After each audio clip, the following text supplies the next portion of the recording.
Hello, every, oh, Hello, everyone. Welcome to our session today, where we will be discussing all aspects of the kidney transplant process. My name is Dr. Katherine Wang, and I am excited to be here not only as your moderator, but as an AKF clinical scientist and nephrology fellow alumni. During my nephrology fellowship at Stanford University, the American Kidney Fund sponsored my studies of hypertension and cardiovascular outcomes in patients with kidney disease. Now I am an associate physician at Brigham and Women's Hospital in the Division of Renal Medicine and a clinical research fellow at Harvard Medical School.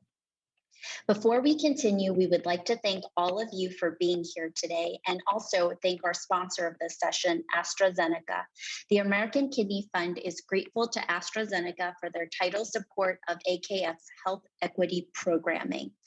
Thanks to their support, today we will learn about the living kidney donor process and why we are still seeing living kidney donor disparities in Black and Latino kidney patients. Here to provide advice for overcoming these barriers and to answer any questions you may have is our great panel, which includes a nephrologist, a living donor facilitator, and an AKF patient ambassador. First up, I'd like to introduce Dr. Elaine Kuh.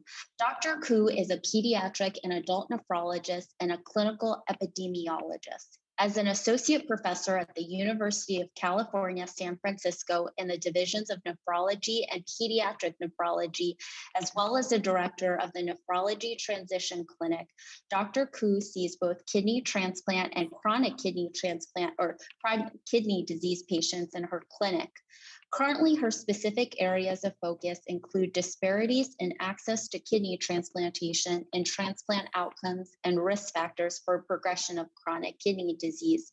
We are glad to have you join us to talk through this seemingly overwhelming process, Dr. Kuh. Next, I would like to introduce you to Michael and Leanne Saylor. Michael received the gift of life from a friend via a living kidney donation in 2011. Michael and Leanne are active advocates for living donation and kidney patients across the country. Thank you, Leanne and Michael, for being here to share not only your experience, but so many others you have helped through this process. Stay tuned, we will get a chance to hear more about their kidney transplant journey later.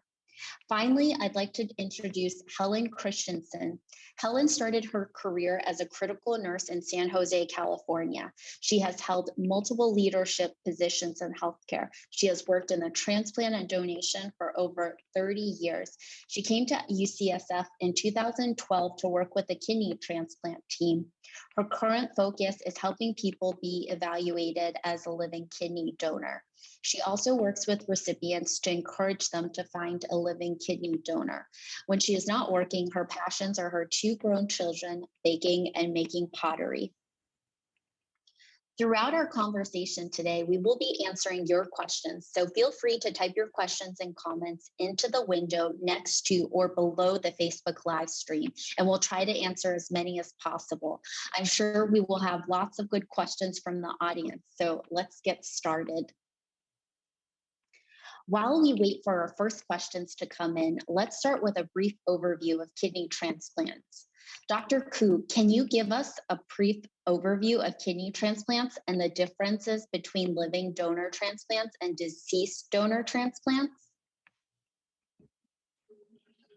Sure, thank you for the introduction, and thank you everyone for being here.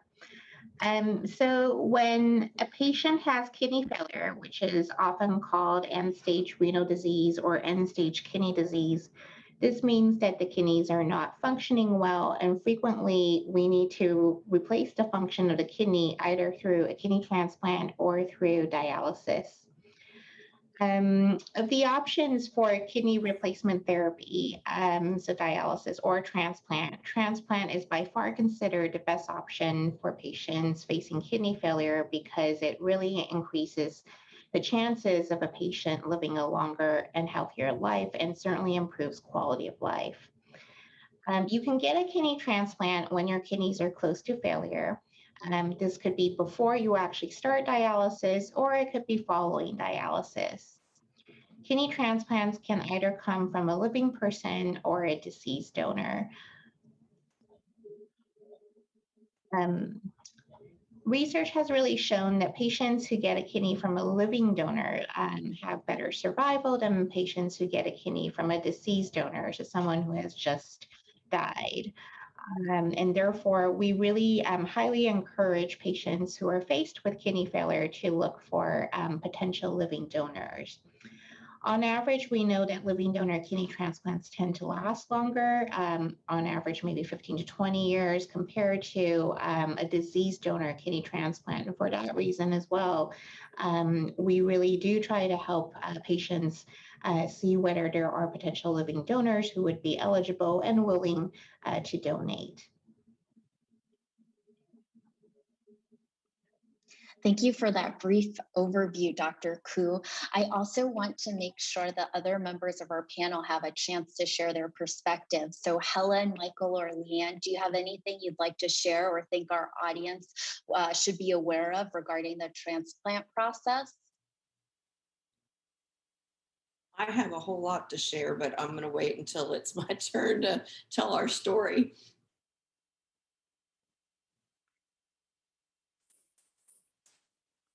Anything, Helen? Okay, well, next I'll turn it back again to Dr. Kuh, who will go over our key takeaways for this session. These are the points that we want everyone to leave the session with, and these key points will also help drive the rest of our conversation this afternoon. Thanks, Dr. Wang. I think the main takeaways that we really want the audience to take home is that first, it's really important to get evaluated for potential kidney transplant before you actually are starting dialysis. And these evaluations are typically done at a transplant center. In addition, as emphasized earlier, it's really important to see if living donor kidney transplantation is an option for multiple reasons. It's really important that friends and family and social networks are involved in these discussions early on, and that your loved ones are aware that there may be a need for a potential living donor. You certainly don't have to do this by yourself. Your providers can help you navigate this process, as well as the transplant center. And certainly there are additional resources through the American Kidney Fund. The other takeaway is that there have been major differences in the rates of access to transplants, particularly transplants from a living donor, which we can certainly talk about. Some of those groups who typically have lower access to living donor transplantation, at least historically, include women as well as the Black and Hispanic or Latino populations. Thank you for that information, Dr. Kuh. It's very important. And, you see a wide spectrum of patients from young to much older. And so you have a lot of good expertise to share with us today. Next, I'm going to ask Helen a question. Helen, can you tell us why it is so important that someone gets evaluated for transplant prior to starting dialysis, if this is possible? And also, can you elaborate on how someone who needs a kidney transplant could start these conversations with friends and family members about being a living donor? Absolutely. Thank you so much. It's important to get referred early because that allows us the time to get to know you and then also to help you with identifying potential kidney donors. So a potential kidney donor is someone who is at least 18 years old.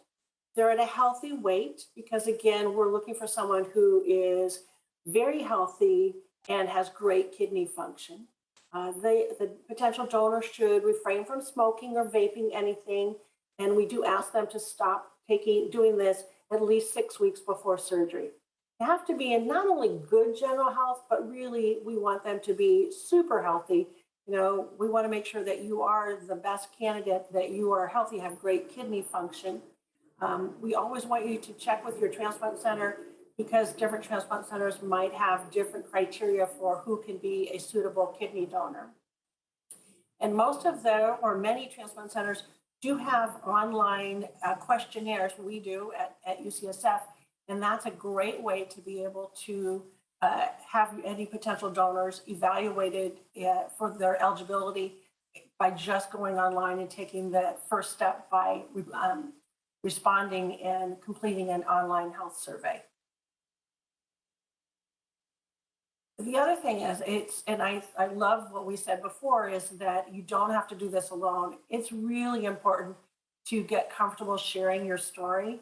And as we said, you don't have to do this alone. We want you to look at who can you involve in this conversation. So find some champions, find some spokespeople, talk to family and friends. You also have to tell people that not only do you have kidney failure, or if you're on dialysis, you have to say, I need a kidney transplant. It's my best option. Because some people may not really understand that if you're on dialysis, that means that you need a kidney transplant. So when we look at the scope of who you can share your story with, friends and family, get started there. Your neighbors, your social media outlets. We've had people who have shared their story with their religious groups, or people that they see at the gym. So again, don't rule anybody out, and it is really a topic of conversation. So make sure that you know how someone can get into the system to be able to be your donor, talk to your transplant center, and make sure that you're best aware of what's the criteria, and don't rule anybody out. We want have the transplant center be the ones to determine, is this the best candidate for me? Thank you, Helen, for sharing that important information and also highlighting the fact that there are lots of resources in which to get information from your healthcare team and through the American Kidney Fund. I know, speaking of sharing a story, Michael and Leanne will get to share their story soon. But before that, I'd like to maybe give Dr. Kuh an opportunity to add to Helen's interview if she would like to do so. Oh, I absolutely agree with Helen. I think oftentimes, I hear patients saying that, well, I think this person might not be able to donate, or, I have this person, but I don't want to ask.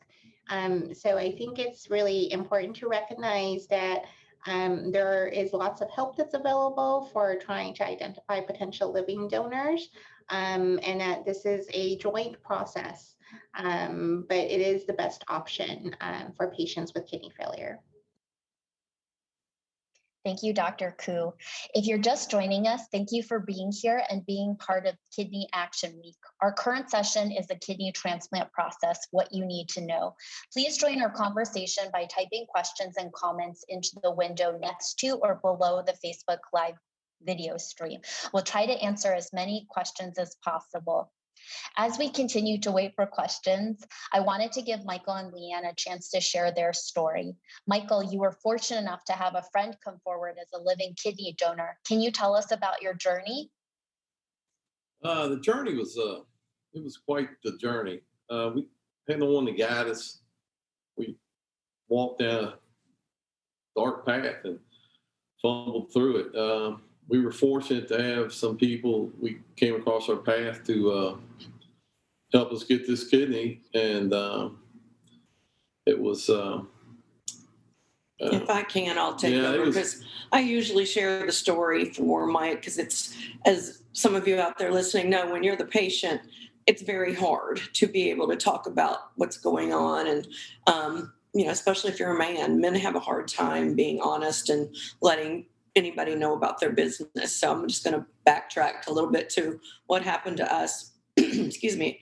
Actually, his 10-year anniversary will be October the 5th for his kidney transplant. So we could not be more thankful to our living donor. Actually, he's part of our family now. But let me back it up to 2008. I was a realtor and he's an electrical contractor. The economy crashed that year and I lost my business, and he took a huge hit in his income. We had 3 kids we were raising. We were 42 years old, right in the middle of the prime of our lives. We had one playing college football, one playing high school football for a private Catholic high school in Louisville. And then we had another one that was in Catholic grade school. So money was obviously something that was hard to come by at that time. And just as you thought nothing could get any worse, I got a phone call at the temporary job I took just to have a paycheck coming in from my husband. And he lays it on the line. He's not one of those to beat around the bush. He said, I'd like you to call this doctor and see if I'm really dying. Yes, I think I am. Yes, that's how he said it. If you've got to know us, you know that's common. Of course, it freaked me out, and I went and I called the doctor. The doctor verified that he was in, I don't know if he told me end stage renal failure at that time. He did not say that. He said he was in renal failure. Us being just living our lives and never really thinking about kidneys, we didn't really have a clue how serious that was. Actually, I grew up with my own paternal grandfather. He passed away from complications from kidney disease. However, I didn't know him that well, but I did see him often, and I just assumed he went to the hospital 3 days a week and got a shot in his arm. I had no clue what dialysis patients went through. After we had our diagnosis, they did a biopsy, told him he had IgA nephropathy. We had absolutely no idea what that was. We walked out of that doctor's office that day with a DVD and told to pick out what kind of dialysis he wants to be on, and he could live possibly 5 to 10 years on dialysis. So you can imagine the kick in the stomach that we received at that point. We had to digest it at first, of course. I am not the kind of person to just take somebody's word for it. I have to investigate and figure it out. And obviously, it was my husband's life, and I didn't want to raise the rest of his kids, whether by myself, not to mention, I didn't want to live the rest of my life without my husband. So I took to the internet and I started researching his disease, IgA nephropathy. It turned out the Mayo Clinic was doing a trial study on that. I called them, and as anybody that's been to the Mayo Clinic, you expect to have like a 6-month wait to be able to get in. When I called and somebody answered the phone right away, I told her what he had, and she asked me, how old is the child? And I'm sitting there thinking, how does she know he's never matured? But anyways, that's when I found out that it's most commonly diagnosed in children and teenagers. So we figure now, after all this time, that he probably had it, and it just never was caught when he was a teenager. He probably passed some microscopic blood back in his urine, and we just never, were able to know that. The Mayo Clinic took us like within 2 weeks. He likes to tell everybody they wanted him because he was a lab rat, a guinea pig, because he was different. So we went up there, and he qualified for the temporary study that they were doing. They were treating it with steroids, and it was a lot of steroids. We traveled back and forth to the Mayo Clinic 5 times over the course of a year. He took, I think it was about 20 steroid pills a day. He was a nightmare to live with. It was awful. He couldn't sleep. But he made it through. He tried it. It was showing some improvement for a while, which gave us much hope. At the end of that year, we went back, and the doctor at the Mayo Clinic told us that it was no longer working. And this was the first time ever we'd heard the word transplant. He said, you need to get a transplant. Well, as you can imagine, we're sitting there thinking, oh my gosh, we had no clue what it was going to take. And the doctor said, wait a minute, you're going to be okay. You've got about 1.5 years before you have to go on dialysis. He said, go out and find a living kidney donor. The problem I was fighting with him is he's telling me he's not going to go on dialysis because when he was a young electrical apprentice, he had wired dialysis centers when he was about 19 years old. And he, being uneducated with anything with the kidneys, just assumed those people that he saw in the dialysis center had drank themselves to that position. He had no idea, but he saw the life they were living, and he said he wasn't going to be, on dialysis. So granted, I would have made him go on dialysis if he had to, but that doctor at the Mayo Clinic, in my opinion, was a soldier put in my path. So I was told, of course, by my husband, I wasn't allowed to tell anybody about this, that we just had to be private. And I knew that we weren't going to find a living kidney donor, especially in 1.5 years, if I didn't talk about it. So I started. We actually drove back and forth to the Mayo Clinic from Louisville, Kentucky. It's about a 12-hour drive. We obviously had to save money any way that we could. Miserable drive. By the time we got home, I had sent an email out to his family because I knew we needed to start family first. He's one of 4. His oldest brother's a paraplegic, And for whatever reasons, his sister and his other brother weren't able to donate. So that right there kind of gave me another kick, thinking, oh my gosh, where are we going to go? And he was telling me I couldn't tell anybody. I had just gotten on Facebook at that time just to stalk my 2 college age boys to see just how bad they were being. But I realized what an outlet that was. And I thought, well, gosh, I need to put something on here about him. He was a Catholic grade school coach in the Archdiocese here in Louisville, had been for 15 years. So I put a post on social media. It wasn't even a post, it was a page, Pray for Coach Saylor. And I wrote a little bit about his story there. By the time we got back to Louisville, there was about 10 people, and a lot of them were his football players' parents that wanted to be tested to give him a kidney. There were other people as well. That in itself was life-changing. In a world where all you see is bad, we felt the good in people. And once he found out what I'd done on Facebook, but when he saw the results, he was okay with it. However, him being the guy that needs the kidney, he wasn't comfortable talking about it. That's where I came in handy. I realized I had to be his champion. I was going to have to be his voice. So, it's not like asking to borrow your lawnmower. It's a body part. I found out that a lot of it was just education. People assume that you go on a list and you just get a kidney. When it comes to living donors, people assume that it has to be family. You've got to have a blood match. And actually, I won't go into all the confusion there, but now I tell people that it doesn't even have to be a blood match because of the fact that we have paired donation out there, which means if I needed a kidney, he wasn't a match for me, he could donate to someone else. And then that person, somebody that would match me, would donate to me. So a lot of different things that we just learned along the path. The doctor at the Mayo Clinic told me to come back to Louisville and find the most aggressive transplant center that we could find that really does a lot of living kidney donors. So I thought we were in good shape. We had a lot of hospitals, or a couple of hospitals back here in Louisville that specialize in that. So we went ahead and we started getting our potential donors worked up, and things were taking too long. It took about 6 months to get the first donor worked up, and he was disqualified. I realized that I was on a time clock. I had to find him a kidney, and I didn't have time for them to work up and take 6 months to find another patient or a living donor. So I had remembered a conversation that took place a year prior to that. My oldest son was playing college football at Center College. It's an academic college here in Kentucky that's really strong in academics. So we were walking off the football field his senior season. Mike was already diagnosed, but no one knew that he might need a transplant one day. I hadn't even thought that far at that time. One of my son's friends, football player buddies, was walking off the field, and he came up to me and he said, "Miss Saylor, I don't know exactly what's going on with Kyle's dad, but I know it's kidney related. And I just want you to know that my dad's best friend is chief of transplant at the University of Cincinnati." I never thought I'd ever need that. I kind of card cataloged it in the back of my head. And then fast forward to 2 years later, when we were finding out that a transplant was our basic only hope with him, because he's saying no dialysis, but it was also the hope for a much better, more normal life as he's lived for the last 10 years. I remembered about that phone call. So I called Sean, my son's friend, and the head transplant surgeon was on my cell phone within 5 minutes. That in itself blew me away. Once I read about University of Cincinnati and their program and the statistics, obviously we went up there and we got evaluated. And I actually was the first person that was tested up there, and I was disqualified because of kidney stones.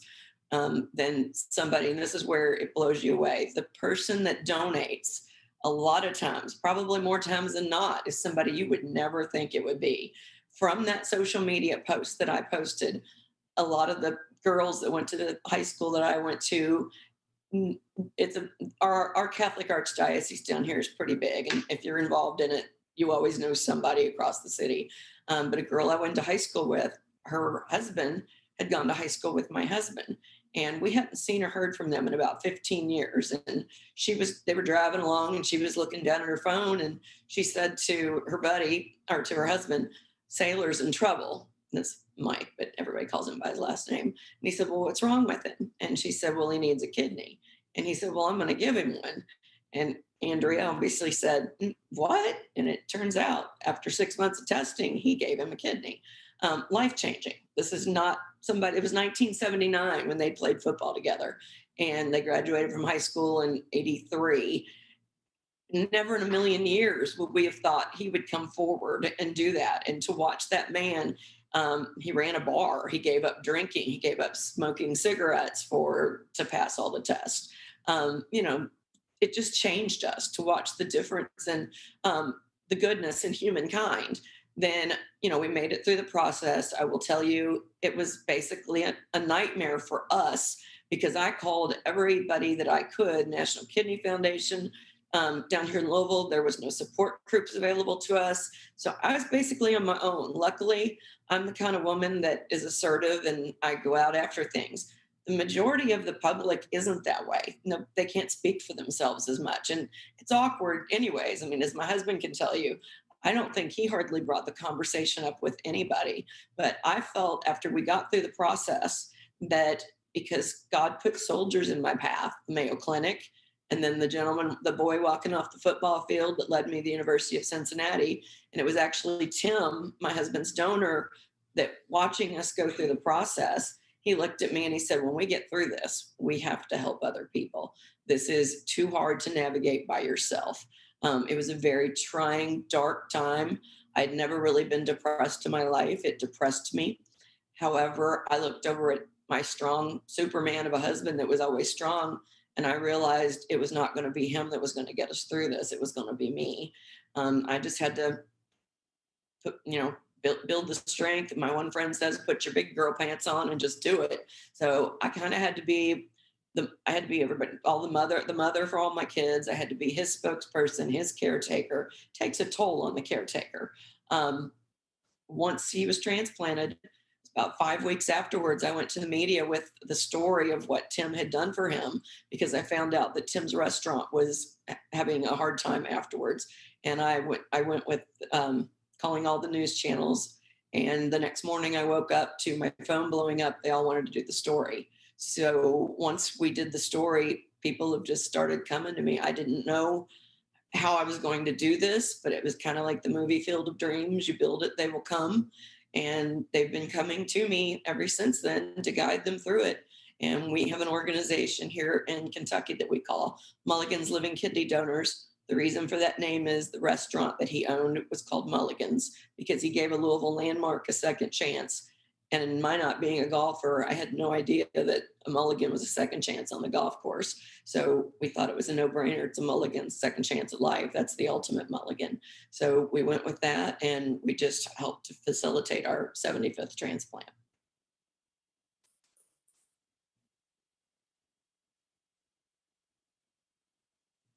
Wow, Michael and Leanne, what an incredibly inspiring story. And really, thank you so much for being so candid, for sharing all of these personal details, the challenges, the hardships that you guys have endured, and the lessons along the way, because you guys are not the only ones, And I know that everybody is really benefiting from listening to your story, from all the highs and the lows, and to where you guys are today, and giving back to the community has supported you. So thank you. And really kudos to you, Leanne, because, being a patient is obviously difficult for Michael, but also being a patient caretaker and an advocate is, as you mentioned, has put a lot on your plate, but you guys have really just made the best of a difficult situation. And so thank you again. I just have one follow-up question. So as you alluded to, and as I've heard patients, and I'm sure Dr. Kuh and Helen have heard too, it is very awkward to bring up this situation for many reasons. It's awkward, it's a little embarrassing, and people don't know how to start or where to start. Can you maybe share a little bit of advice on how to get that conversation started? And also for you guys, social media was such a big presence in accomplishing many things along Michael's journey. Can you also speak a little bit about how to activate that social network? I mean, obviously, you could probably talk for another 5 hours, but sort of what do you think is most important in sort of initiating that conversation with friends and family, and also maybe a few tips and tricks on how you guys activated your network on social media? Like I said, I reached out to, excuse me, family first. And then with that Facebook page, it definitely is what helped my husband. But any media outlet that you can go to with your story, everybody's story is important. Some stories catch more attention than other stories. I just tell everybody, make sure they make their story personal. In our situation, my husband wanted to live to see his kids graduate from high school and college. And I'm proud to say he's now a grandfather. We have had our first 2 grandchildren. But really, to initiate the conversation, I'll have to say, I don't know if he ever did. It's hard for the person that needs it. It's not. It's hard to ask for help. A person like me, I'm always the one that helps you. I don't need anyone's help. I help everybody else. And to have a disease that's going to, make me ask for help, it's very hard. It's hard to do it. But, once you get through that, it's a lot easier to deal with the situation. You got to let it go and ask for help. That's what she's so good at, is breaking the ice on that little situation and then following up and getting people on the right path, giving them hope. When they come up to you, they got such a scared look in their eyes. But after we talk to them for a few minutes, then they're building on hope, and they feel better about the situation. One of the main things that I teach is to find your support person. He's blessed in some ways that he's got a loudmouth, outspoken wife, but I teach everyone to always wear something like this. I don't know if you can see it. Donate Life Caretaker. He wears one that says Donate Life Recipient. I recommend that everybody has something on. We have armbands that say Mulligans Living Kidney Donors. You never know when you're standing next to the person in the grocery store that might say, what's that bracelet mean? Or why you wear that? And it'll start the conversation. You never know when that person standing next to you is going to be the person that might think, I could maybe do that. I could maybe save his life. Or it could be somebody standing beside you that needs our help. They might need a kidney.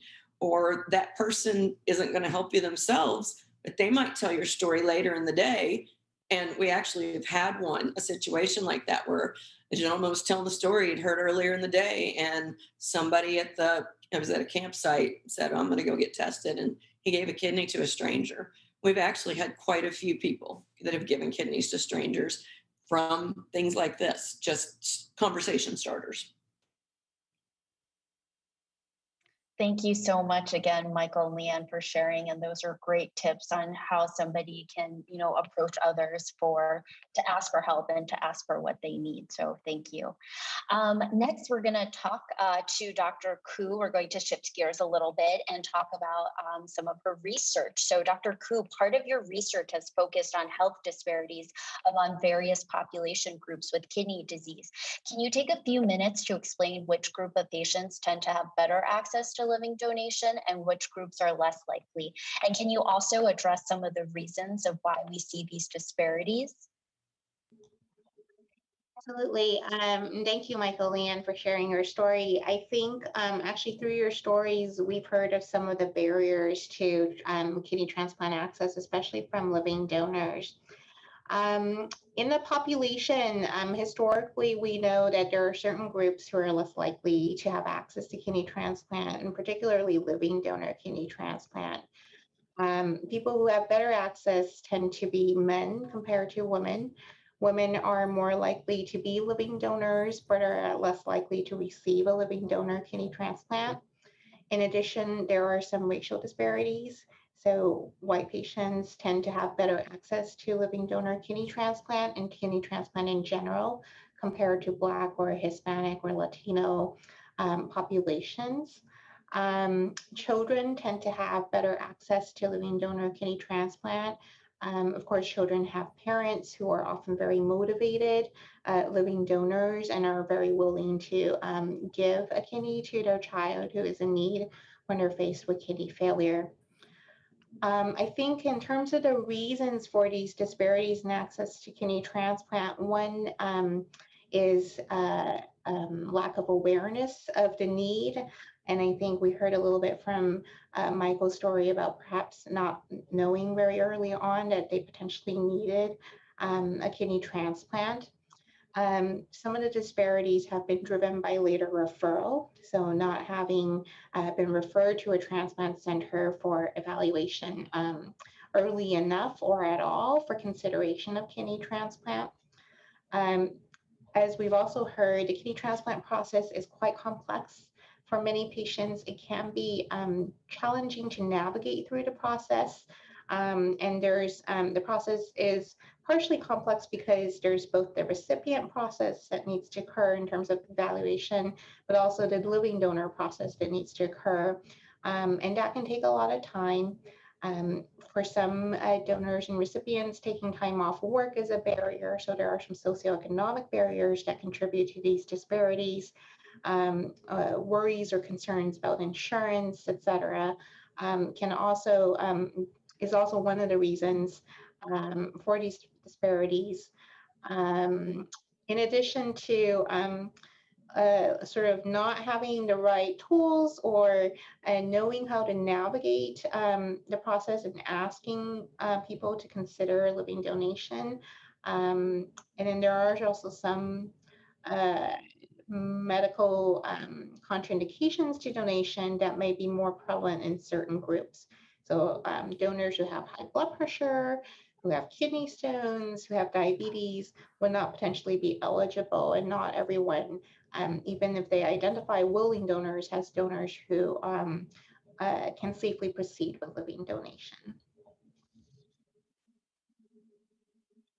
Thank you, Dr. Kuh, for sharing. As a follow-up question, in your experience, what types of actions can people and systems take on to improve these disparities that you mentioned? Yeah, I think the first step is always education and awareness. I think talks such as these, learning about the need for kidney transplant, being aware that one needs a kidney transplant and understanding what the process is about is a very good first step. Making sure that there are systems in place that really support the process. Of course, many providers and transplant centers have a lot of patients to take care of. And so instituting programs that really help support patients and their families through the process, both in terms of identifying living donors, but also just working through the process of becoming eligible for a kidney transplant. So navigation programs may be helpful. And then I would say from what we've already heard, really having advocates, people who are really champions of the process and very committed. Certainly from my own experiences with my patients, the patients who have been able to undergo living donor kidney transplant typically, don't give up, are very dedicated to the process, really understand the importance of trying to identify living donors, and have social networks that have been incredibly supportive and have helped to make that living donor transplant actually happen. Thank you, Dr. Kuh. Does anyone else on the panel have anything they'd like to share? I'd like to just echo having a champion. Leanne, you are my dream champion. Having somebody that will really speak for the recipient, because like you said, it's hard to have kidney disease and then be talking to people because it does make you more vulnerable. So as the patient, we always suggest, is there someone that can be your spokesperson or your champion? So I'm just in awe of everything that you've done, especially since sounds like you self-taught. The other thing is that I wanted to reinforce was, if someone is not a good match for that recipient, there's also the paired kidney exchange, the swap that we work through the National Kidney Registry. So when someone comes in as a potential donor, we look to see, are you healthy enough to be a kidney donor? Do you have great kidney function? And then can you donate directly to your recipient? or are we going to talk about the paired kidney exchange? So thank you for your great insight. You're welcome. Thank you. And I will say, I'm piggybacking off of Dr. I think Dr. Wang it was. Utilize your social networks. Not all of us have a big center of influence. Mike and I were very blessed that we do. But you brainstorm, you think, get something in your church bulletin. Hey, I've seen things hanging on restaurant walls before. You just never know. You got to brainstorm, think of anyway. And I mean, if you're not comfortable talking about it, and you are someone that lives by yourself and doesn't really have anybody, go to someone to speak on your behalf. I keep saying a church because we couldn't have gotten through this without our church. Our church lifted us up. They raised money. But I would advise you to use your access every single avenue that you've got with him, where he went to high school. Had Tim not come forward, we would have taken to their alumni newsletter as well. So there's just a lot of ideas, different ways you can go about it. Every time we speak about this with someone, they always, 8 out of 10 times, they'll say, I got a friend. Can you mind if he calls? Can he call you? And it's always, yes, I'd love to talk to your friend. I'll even follow up on a call. Your friend hadn't called me yet.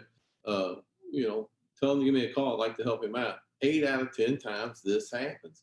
So it's amazing, and it's very rewarding to help someone else get that fear out of their eyes.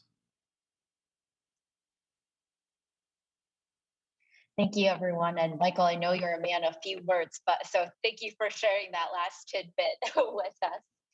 And with that, we will now open up for audience questions. Once again, we will be answering your questions live. So feel free to type your questions and comments into the window next to or below the Facebook live stream, and we will try to answer as many as possible. So we've been getting quite a few questions on Facebook and through the website about what stage of kidney disease people need to be on the transplant list. Helen, do you think you could start us out? Or Dr. Kuh? Oh, Dr. Kuh, do you want to go first? Go ahead. No, go right. I'm happy to go. I think in general, for stage of kidney disease, the preparation process should probably start in stage 4. So generally speaking, you aren't really, you need to have a kidney function metric called an estimated glomerular filtration rate that's less than 20 to actually be listed. But with my patients, I start to think and brainstorm with them about the potential need for kidney transplant even earlier than that, when stage 4, which is when the estimated glomerular filtration rate is less than 30, I start to mention it and have people just get introduced to the idea that this may potentially be something that they will need. And because the preparation process can be long, I am a strong advocate of really thinking about this early. It's great, if we think about it, but it doesn't actually need to happen for a long time. But generally speaking, we want to be ready to get patients onto the kidney transplant wait list as soon as patients are eligible, and to be really helping, looking for potential living donors early on, so that we give patients time to identify donors and maximize the likelihood of avoiding dialysis at all. Helen, do you have anything to add? Absolutely. I think it's really important, like you said, to get started, as hard as it is, to start thinking about who would be your donor and start reaching out to people so that any potential donors have a chance to think about, could I be the donor? And maybe if they need to lose weight, or they need to, do something so that they're feeling more healthy, that gives them an opportunity to really be in the best position to be able to be a kidney donor. And sometimes it does take people a little while to think about, is this the right decision for me to be the donor? So you want to give people time to be able to think about that. So I think that, talk often, it's hard, and we don't ever think that it's easy. And it's really important that the more people you talk to, I think, like Leanne said, it's that ripple effect. You may talk to someone and they can't be your donor, but they may be talking to somebody else that might eventually be that person's donor. Thank you. Next, we have a question for Dr. Kuh. So the question is, my transplant nephrologist has spoken with me of about accepting a kidney with hepatitis C. How safe is this? Depending on how long you might be waiting for a deceased donor kidney transplant, we are now transplanting organs that may be from hepatitis C donors. And we have great options for treatment of hepatitis C in the most recent years that have become available on the market. And so it is something to consider. Your doctor will be monitoring sort of your hepatitis C levels after carefully. But it's definitely something that we do talk to patients at our centers about in terms of considering, especially if we think the wait for a kidney transplant may be quite long. This is a potential option. Thank you, Dr. Kuh. Next, we have a question for Helen. Is it best for my donor to be a family member? It all depends. You know, a family member is a great option if they're the best match for you. I like to just have the disclaimer that it doesn't have to be a family member. It could be a friend, it could be a neighbor, it could be anybody. I always suggest, though, start talking to family first, just because there might be a better match in that direction. And it doesn't have to be a family member. It can be anybody as long as they're a good match for you.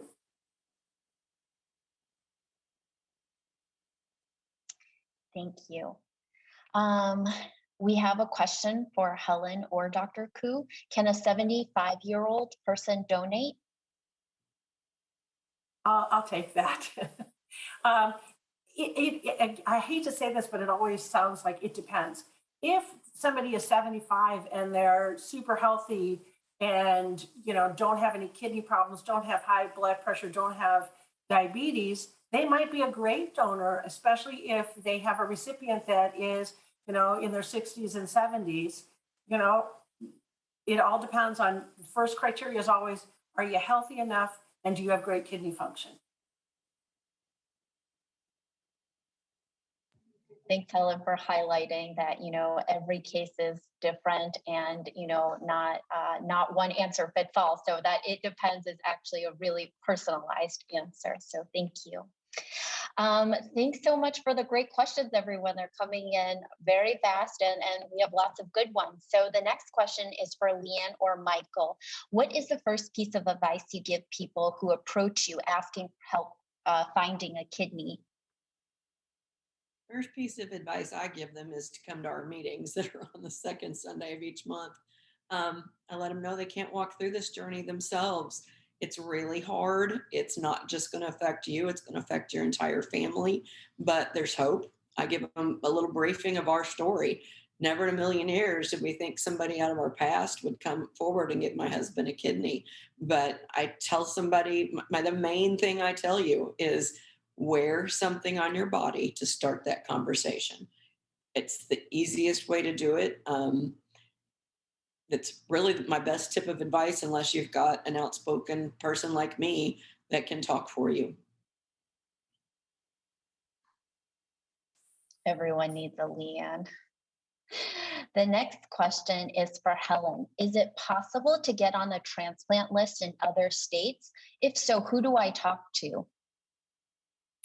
Yes, you can actually get referred to multiple transplant centers. So you can be listed for transplant in California and in Colorado. I always talk to patients when I tell them, I suggest that, talk to your kidney doctor, talk to your nephrologist, get a referral to other transplant centers, and especially check your insurance and make sure your insurance will cover you if you are going to be out of state. So if you live in California and are getting listed in Colorado, make sure that your insurance will cover that. And then you'll also need to work with the other transplant center as to, what their requirements are for after getting transplanted.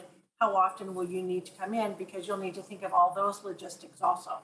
It's called multiple listing, and so that is definitely something that can be done. Thank you, Helen. We have a couple questions for Dr. Kuh. The first one is, my doctor said I have to drop my BMI below 35 for a transplant. Is this always the case, and why? Yeah, that's an excellent question. So many transplant centers have set thresholds for body mass index.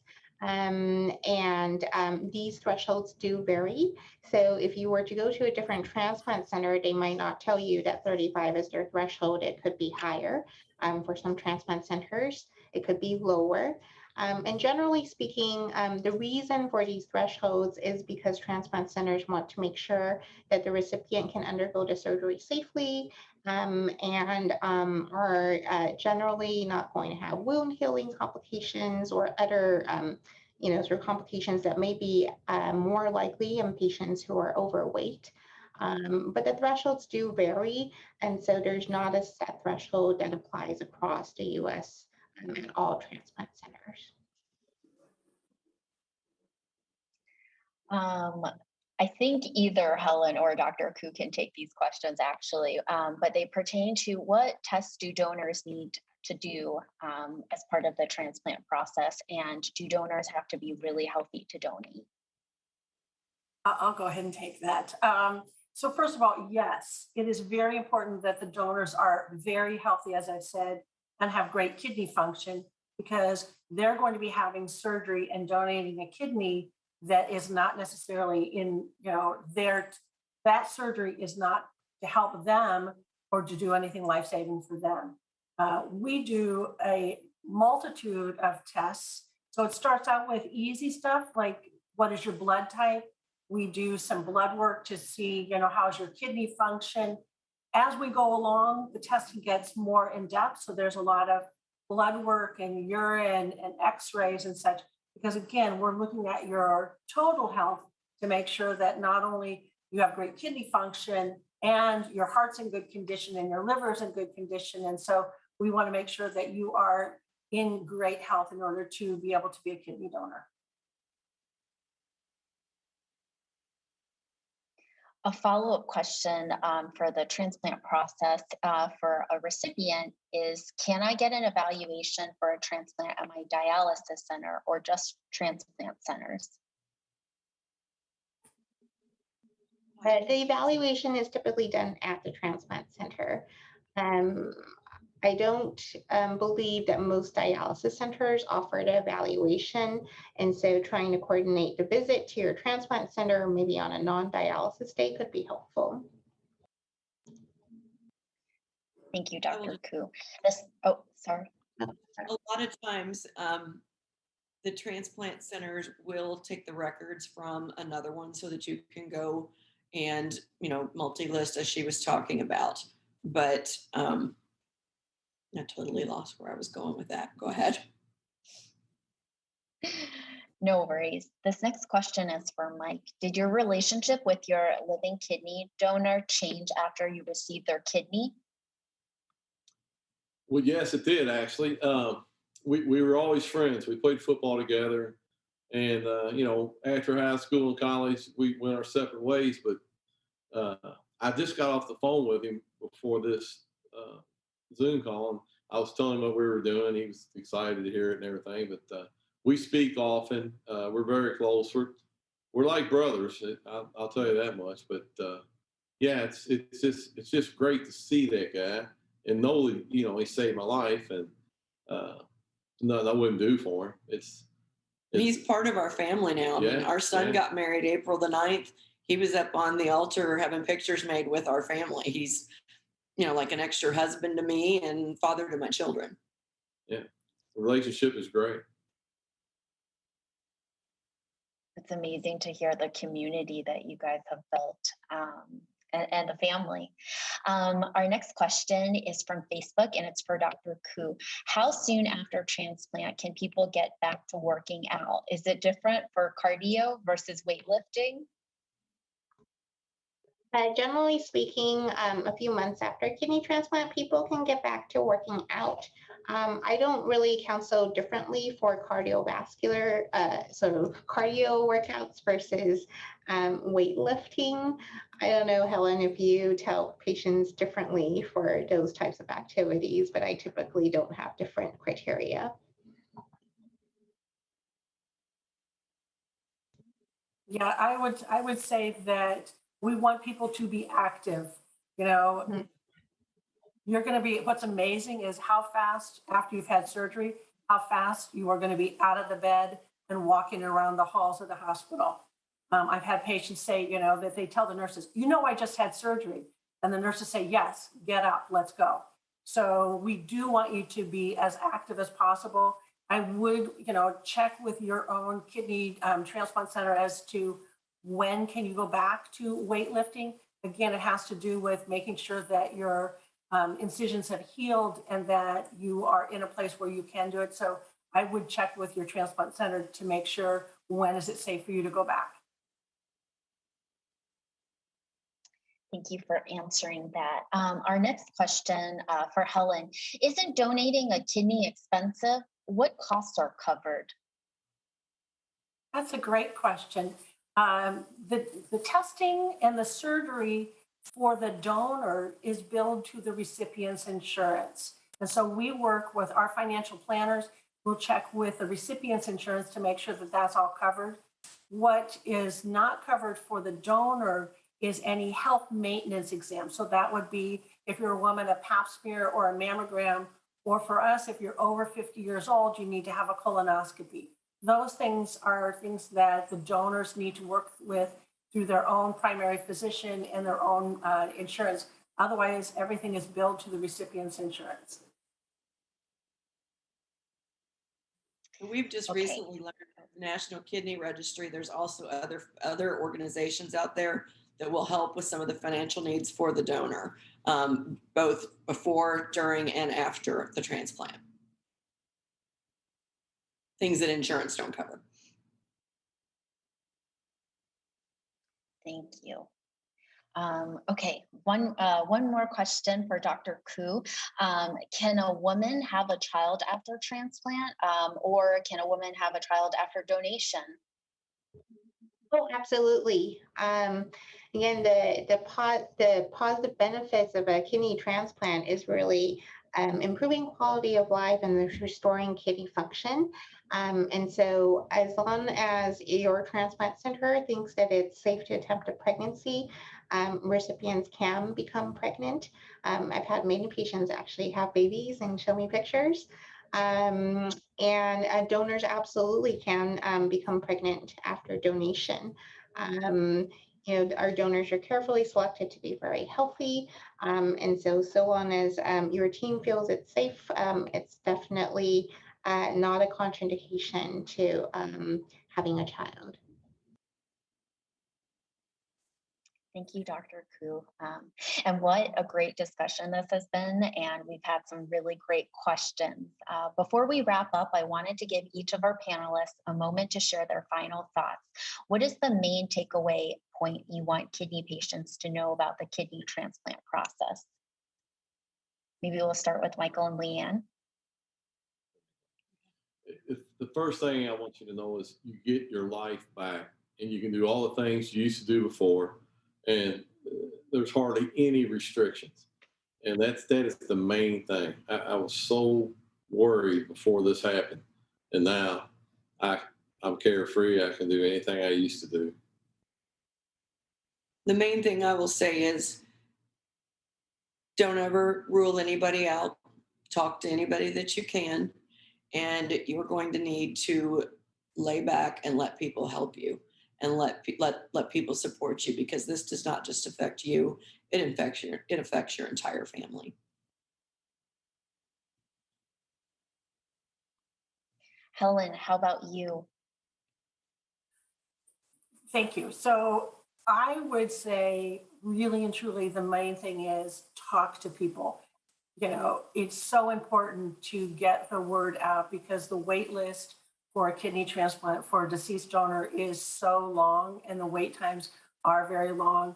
So getting out there, talking to people, and as LeighAnn said, don't rule anybody out.